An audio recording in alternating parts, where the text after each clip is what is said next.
Welcome to another episode of Salty's Egg Balls.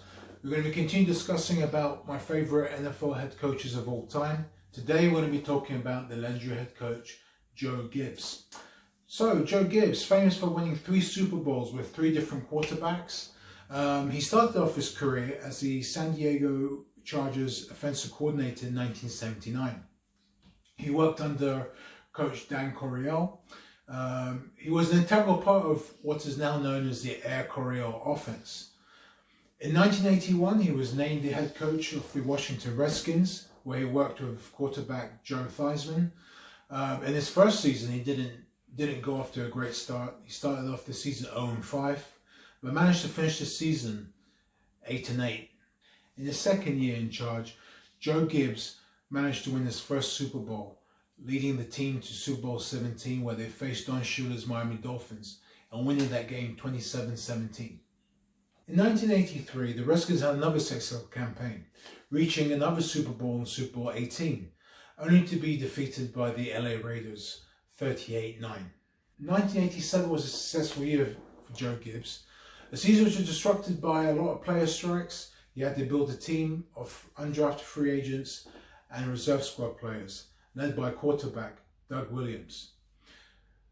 Doug Williams and Joe Gibbs led the Skins all the way to Super Bowl 22, where they played against John Elway's Denver Broncos, where they won that game 42-10. That Super Bowl will always be remembered as the first African American quarterback to win the Super Bowl, and became MVP too.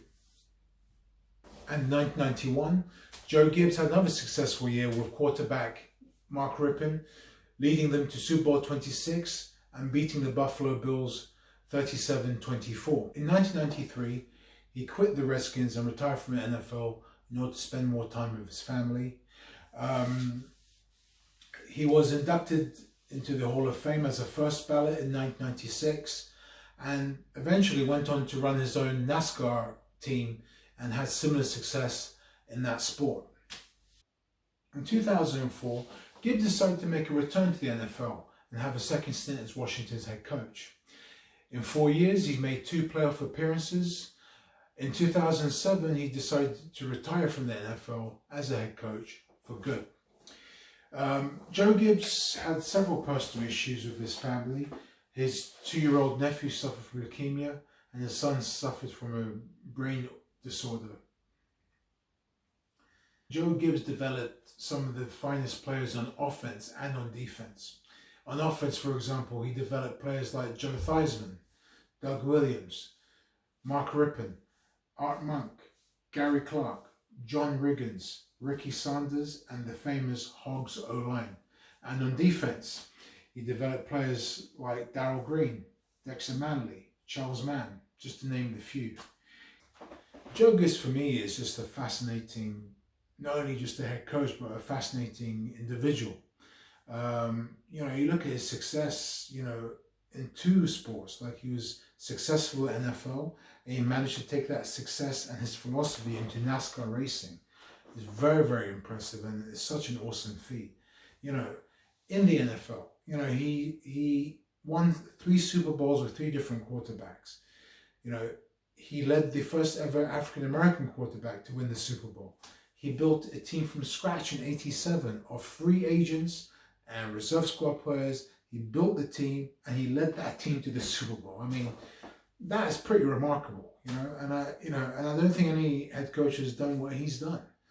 I mean, there must be other head coaches that won more rings, but he's definitely, the way he's done it, I don't think there's anybody that's out there that's done it. He is, a pretty, very, very unique head coach, and to have success in both the NFL and in NASCAR is a true testament to his man management and his philosophy about the guy. And that is, for me, is very, very unique. He's also a very happy kind of individual. You look at his interviews and stuff, like, he's always smiling, he's always cracking a joke. And this is a guy, don't forget, has had a lot of personal problems, and a lot of his personal problems made him cut short of his NFL career. His son passed away of a brain damage disorder. His wife removed like a cancer tumor behind the ear. His 2-year-old nephew, his 2-year-old grandson passed away of leukemia. I mean, this guy's had it rough, and yet, that kind of makes him a stronger character by it. He still leads his life, and he's a very humble guy. He often preaches his spirituality, his faith, and he feels that's what guides him, and I respect that. I really do respect that, and I think this is a guy that he doesn't get enough credit or even enough recognition as he should by the media. I mean, you look at just as what he's achieved on 2 different levels and 2 different kind of sports is massive, absolutely massive.